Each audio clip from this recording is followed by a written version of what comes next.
Hi, so I'm José Antonio Bowen, and I spent more than 40 years in the classroom. I was initially a musician and taught music, but eventually I became interested in the psychology of learning, and so wrote a bunch of books about that. But that included some books about technology. And so when AI came out, I was interested in, well, how is this new technology going to change the classroom? But as it turns out, the fundamental psychology of how humans learn and interact uh, hasn't changed, and I don't think it will change as much with AI. So there are a couple things for I think teachers to think about when they think about AI. The first is that while AI is changing work, there's not much we can do about that. But AI is changing human thinking.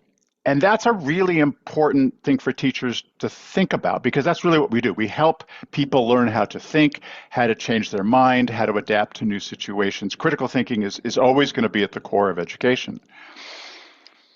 So AI technically doesn't think, but technology has often changed human thinking, right? Socrates was famously worried about this new technology called writing and how it would change our ability to remember. And of course, Socrates was right. I no longer remember my wife's phone number. When I go to the grocery store, I make a list. And that list means I probably been able to focus on my driving when I go to the store rather than having to focus on the list. So we call that cognitive offloading. So Socrates was right. Luckily, Plato wrote it down, so we know what he said. So writing is not all bad. So we've had a series of these technologies, right? Another one is the compass or the map.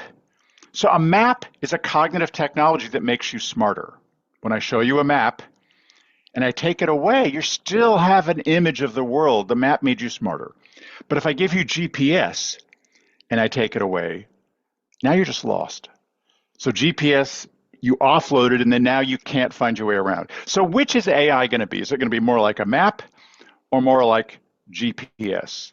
And the truth is, we don't know. It may be a little of both, right? We have a series of studies that have come out about AI in education. Some of them find AI helps, some of them finds it hurts.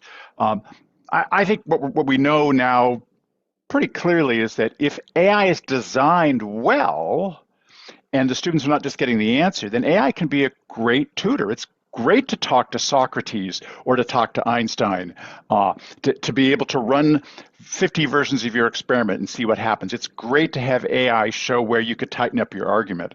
But that's very different than just asking AI to do the work and handing it off. So AI has, I think, potential to help, but also huge potential to hurt, not just education, but human thinking in general.